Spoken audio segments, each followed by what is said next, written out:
শুভ বিবাহ ধারাবাহিকের আজকের পর্বে আমরা দেখতে পাবো যে ধারাবাহিকের শুরুতেই আমরা দেখতে পাই সুধা পায়ে মোচড় লেগে পড়ে যায় এবং পুরোহিত মশাই বলে, তোমার হাতে তো ঠাকুরের মূর্তি ছিল, তাহলে তোমার আর একটু সাবধান হওয়া উচিত ছিল মা।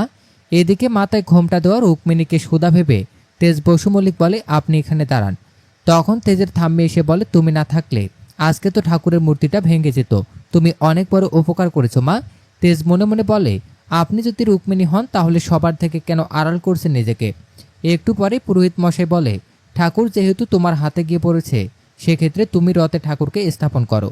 তখন একে একে সবাই ঠাকুরকে রথে স্থাপন করে। একটু মোড় ঘুরিয়ে আমরা দেখতে পাই বাইরে সাজানো রথটাকে নষ্ট করে ইমন এবং মনে মনে বলে, আজকে যেভাবে হোক আমাদের উদ্দিষ্ট সফল হতেই হবে।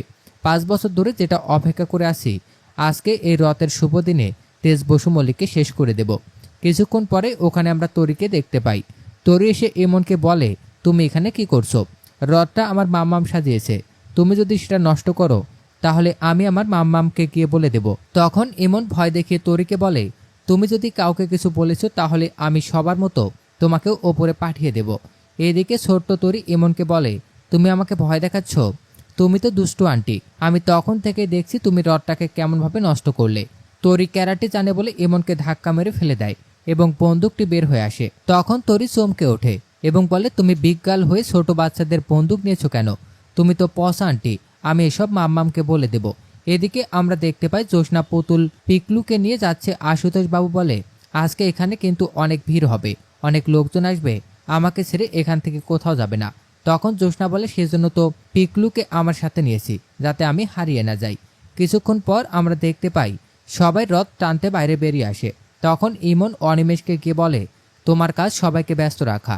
ইমন অনিমেষের সাথে কথা বলা দেখে তরিতা বলে, ছেলে একদম তার বাবার মতো, মেয়েরা যেন অনিমেষের পিছু ছাড়ে না, মৌমাছির মতো পেছনে লেগে থাকে। পরের সিনে দেখানো হয় প্রীতম সিংহরায় রথের রশি তেজকে দিয়ে বলে, আসেন রথ টানি। প্রীতম সিংহরায় মনে মনে ভাবে, আমি সবসময় রুক্মিণী আর তরিকে আমার পাশে চাই, ওরা যেন সবসময় আমার পাশে থাকে, আমাকে ছেড়ে না যায়।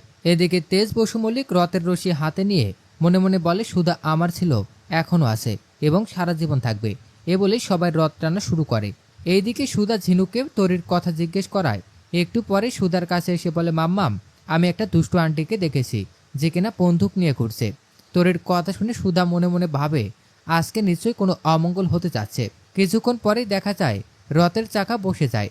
সুধা তেজ সেটা ঠিক করবে, ওই সময় ইমন তেজ বসু মল্লিককে গুলি করে। সেটা সুধা দেখতে পেয়ে তেজকে সরিয়ে দেয় এবং গুলিটা সুধার হাতে গিয়ে লাগে এবং সুধার বড় ঘোমটাটা সরে যাওয়ায় সবাই তাকে চিনে ফেলে। সবাই খুব অবাক হয় এবং বাড়ির ভেতরে এসে বলে, এত বছর পর সুধা আসবে, আমরা কখনো ভাবিনি। তখন ঠাম্মি ঝিনুককে গিয়ে বলে, ঝিনুক, এটা আসলে আমাদের সুধা নয় তো? তখন ঝিনুক বলে, না ঠাম্মি, এটা আগের সেই সহজ সরল সুধা নয়, এটা 5 বছর পরে সুধা হতেই পারে না। ইনি হচ্ছেন চোখ বন্ধ করে কাউকে বিশ্বাস করতে পারে না, আগের সেই সুধা নয়। কথাগুলো শুনে তেজ বসু মল্লিক বলে, তাহলে আমাকে বন্দুকের হাত থেকে কেন বাঁচালো? সুধা কোনো উত্তর দিতে পারে না। আগামী পর্বে আমরা দেখতে পাবো প্রীতম সিংহরায় তেজ বসু মল্লিককে বলে, আপনি যদি বারবার রুক্মিণী আর তরিকে এমনভাবে ডিস্টার্ব করেন তাহলে আমরা পুলিশে জানাতে বাধ্য হব।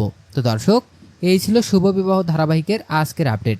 প্রতিদিনের আপডেট সবার আগে পেতে আমাদের চ্যানেলটি এখনই সাবস্ক্রাইব করুন।